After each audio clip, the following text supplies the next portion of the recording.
How's it going, car people? It's Lucas here, back with another car review. Today I present to you this 2007 Citroen C4 Picasso. As always, I will start it up, show you the engine, as well as show you around the interior and the exterior of the car. So without further ado, let's go ahead and get started.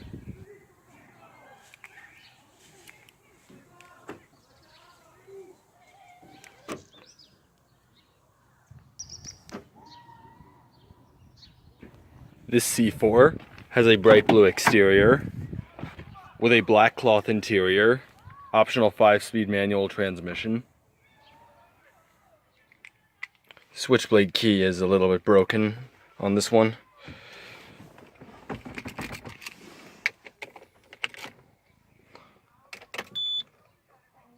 Does have a center dash mounted gauge cluster.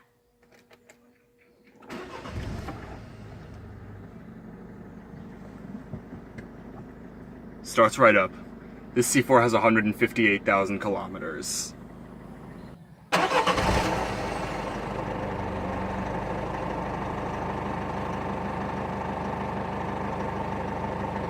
So, let's go ahead and cut on the headlights, fog lights, and hazards. All 4 windows are fully automatic. So, let's go ahead and check out the exterior of the C4 Picasso. Around the exterior, you have a Picasso badge on the front fender, turn signals right underneath your mirrors, body colored door handles, fuel cap on the driver's side, which you open from inside the car. It is a capless fuel filler with this rubber piece right here.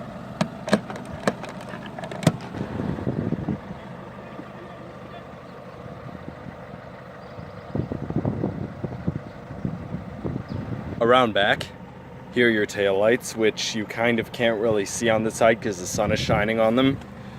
Here's the other one. C4 badge, as well as your Citroen badge. Tow hitch right down below, rear fog lamps, and a single exit exhaust. This C4 rides on Uniroyal all-season tires. They are 215/55 R16s, so you get 16-inch steel wheels with these plastic hubcaps.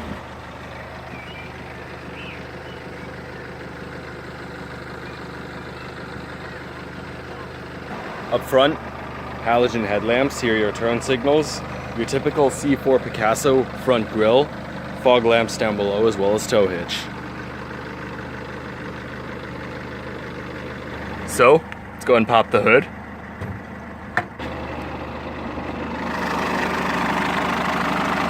This C4 Picasso is powered by a 1.6-liter, dual overhead cams, 16 valves, turbo diesel inline 4-cylinder engine that produces 110 horsepower at 4,000 RPM and 177 pound-feet of torque at 1750 RPM.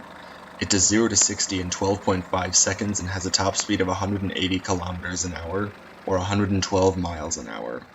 It has a 60-liter or 15.8-gallon fuel tank, and is estimated to get 6.9 liters per 100 kilometers in the city, 4.7 highway, and 5.5 combined. In miles per gallon, that is 34 city, 50.5 highway, and 43 combined. The C4 Picasso is front-wheel drive. As far as transmission options, it is available with a 4-speed automatic, a 5-speed manual, a 6-speed automatic, or a 6-speed manual. This particular one has the 5-speed manual. To shift into reverse, push the shifter all the way to the right and down.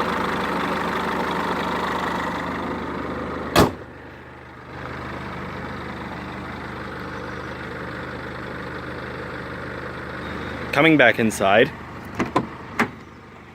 you get a 6-way manual driver's seat and also a 6-way manual passenger seat. You have your slide right down below, and then your height adjustment as well as recline are on the other side.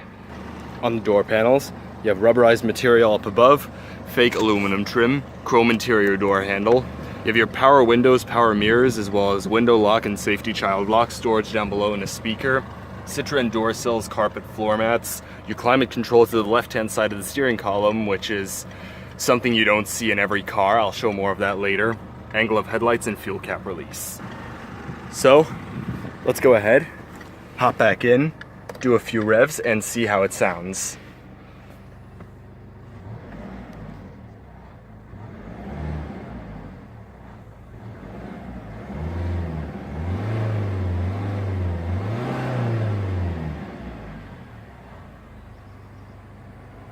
It's a good sounding diesel engine. Nice.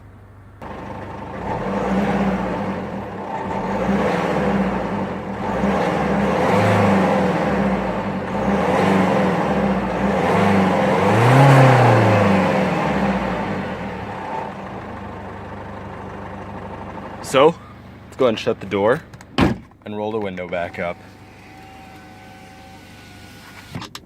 Alright, we'll go to the climate controls first. As you saw before, they are to the left-hand side of the steering column, which is an interesting design. Something I've only ever seen on these C4 Picassos. And by the way, I do know these vehicles. If you guys don't know, they also made a 7-seater version of this called the Grand C4 Picasso, and my family's had 2 of those, believe it or not, but I'm not going to get too much into that. Anyways, to the climate controls, you have your fan speed right here. It is dual zone automatic. Temperature settings right here. Auto, AC, recycling, all that jazz, front and rear defrost. Right over here, you do have the temperature settings for the passenger. Nice. Go ahead and turn this on and get cooled off a little bit because it is actually pretty hot in here. Spring is right around the corner. Look at that outside temperature. Not exactly sure if that's accurate, but it's pretty hot in here, to say the least. So now we will move on to the gauge cluster, which, as you saw, is in the center of the dash. You have your tachometer on the left, you have your clock, date, outside temperature, digital speedometer, fuel gauge, and odometer. You have various warning lights on either side. Right here, you can adjust the brightness, reset the trip meter. This button right here controls what info you can see on the gauge cluster. You can go all the way to just the speedometer and then get everything back. And right here you can actually change the color, which is something I've always found to be super cool. You can go from just gray to blue. It's really cool. Coming down below here, hazard button, 2 air vents. You do have your traction control right over here, power locks, and over here you do have all of your radio controls. As you can see, you have your various radio sources right here. You can go through playlists. You have your seek track buttons right over here, volume knob, 6 preset stations, CD player, all that good jazz. Shifter right here, little storage compartment down below, 2 12-volt power outlets and a little bit of storage, as well as a cup holder right over here. Glove box, which you can turn on and off the passenger airbag from. You do get a 2-spoke steering wheel in this car, sport grips at 10 and 2, and it's an interesting design because, as you can see, the airbag is actually fixed along with the steering wheel controls. You got your horn right here. It's very loud. Cruise control settings, audio settings, all that jazz, typical controls for the steering wheel. You got your headlight stalk to the left, as well as your wiper stalk to the right. And you got various lights and turn signals right above the steering wheel, which is something that's pretty interesting to say the least. You got side curtain airbags, no grip handles for the front passengers, only the rear passengers get grip handles. Adjustable sun visors with vanity mirror. And also one other thing about the C4 Picasso, the windshield is huge. And I mean, look at that. It's ridiculously large.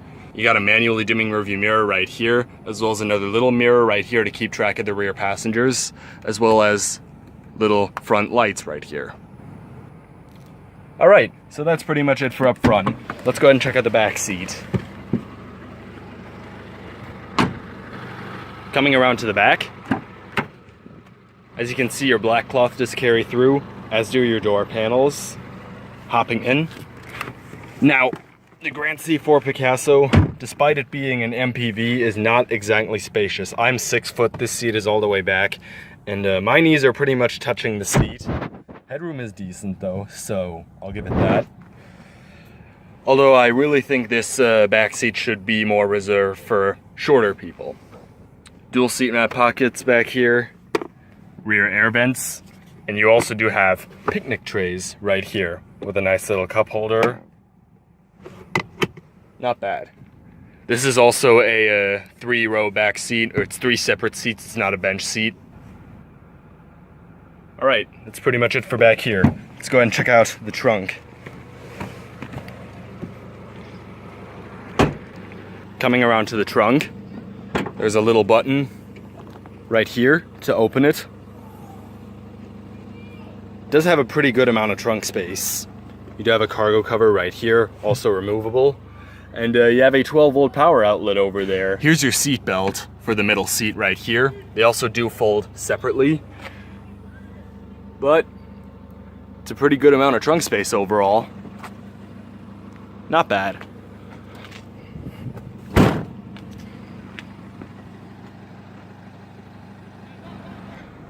Alright, so that's pretty much it for the entire car. Let's go ahead and shut it down.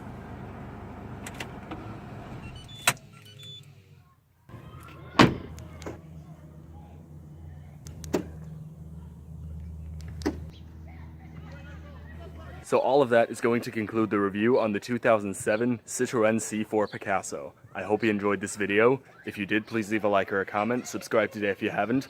Thank you all for watching. I will see you in my next video. Goodbye.